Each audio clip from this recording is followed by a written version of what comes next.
Hello everyone, this is Anwesha. আজ হচ্ছে 20 June, শনিবার। আমার জন্মদিন প্লাস জামাই ষষ্ঠী। 2026-এর আমার জন্মদিনটা কিভাবে কাটালাম সেটাই তোমাদের সাথে শেয়ার করব। দেখতে থাকো, আশা করি তোমাদের খুব ভালো লাগবে। আজ সকালবেলা ছিল আমার একটা quiz competition West Bengal day উপলক্ষে। তার জন্য তো আমাকে স্কুল অ্যাটেন্ড করতেই হতো, তাই সকালবেলা গেছিলাম স্কুলে। স্কুল থেকে ফিরে তো দেখলাম মা আমার জন্মদিন উপলক্ষে বাড়িতে পুজো দিয়েছে, তাই তো প্রসাদ খেয়ে নিলাম। দেন তো ব্রেকফাস্ট করে দিদি আমাকে একটা ডাব কেটে দিল, যেগুলো আগের দিনই বাড়িতে আনা হয়েছিল। তারই মধ্যে থেকে তো একটা ডাব খেলাম, ভীষণ সুন্দর খেতে ছিল। তারপর তো খাওয়া দাওয়া কমপ্লিট করে সারা রাত ধরে যেসব উইশগুলো আমার ফোনে টুকটুক করে ঢুকেছে সেগুলো রিপ্লাই করতে বসলাম। আমার তো ভীষণ ভালো লাগছিলো, সবাই যে আমার জন্য একটা করে ছবি স্টোরি দিয়েছে, এটাই আমার কাছে অনেক অনেক বড় একটা পাওনা। যাই হোক, যা যা উইশ ছিল সব কিছু রিপ্লাই করে আমি ওই 12টা সাড়ে 12টার দিকে স্নান করে নিলাম। স্নান করেই তো আমি একটা নতুন ড্রেস পরেছিলাম, যেটা এবছর দিদি আমাকে বার্থডেতে গিফট করেছে। ভীষণ সুন্দর দেখতে, আর গরমে তো ভীষণ কমফর্টেবল। আর আমি স্নান করে না কয়েকটা ছবি তুলতে গেছিলাম বাইরে, আর এত রোদ যে কী বলবো।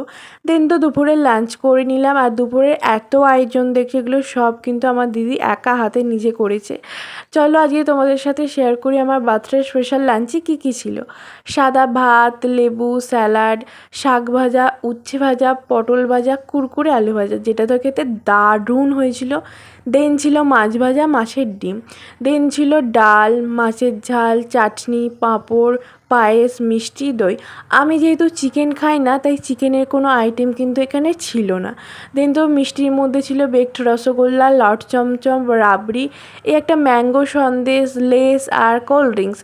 এত কিছুর মধ্যে তো আমি জাস্ট ডাল আর আলু ভাজা দিয়ে ভাত খেয়েছি। আমার না তেমন কিছুই ঠিক ভালো লাগছিল না তখন খেতে। লাঞ্চ করার পর কিছুক্ষণ রেস্ট নিয়ে সন্ধ্যাবেলা দিদি জামাইবাবুদের সাথে অনেক দিন পর আবার চা খেতে বেরোলাম। কিন্তু আনফর্চুনেটলি আজকে চায়ের দোকানটা অফ ছিল, তাই তো ব্রিজে দাঁড়িয়ে সবাই একটা করে আইসক্রিম খেয়ে নিলাম। আর ব্রিজে এত সুন্দর হাওয়া দিচ্ছিল সন্ধ্যাবেলা যে কি বলবো। সেই দিনকে আমাদের কানাডের ব্রিজটা এত পরিমাণে ভিড় হয়েছিল, জানি না কেন। আই থিঙ্ক জামাই ষষ্ঠী উপলক্ষে এত ভিড়। আমরা যে ঠিক করে কোথাও দাঁড়াবো তারও উপায় ছিল না। আইসক্রিম খাওয়া শেষ হয়ে যাওয়ার পরেই তো আবার এরকম ডাল ভাজা কেনা হয়েছিল, যেটা ভীষণ সুন্দর খেতে। তারপর আমরা ওই 8টা সাড়ে 8টার দিকে বাড়ি চলে এলাম।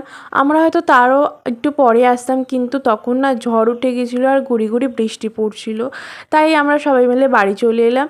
আর এসে তো আমার কেক কাটিংটা এখনও বাকি আছে। এটা হচ্ছে এবছর আমার জন্মদিনের কেক, ভীষণ সুন্দর খেতে।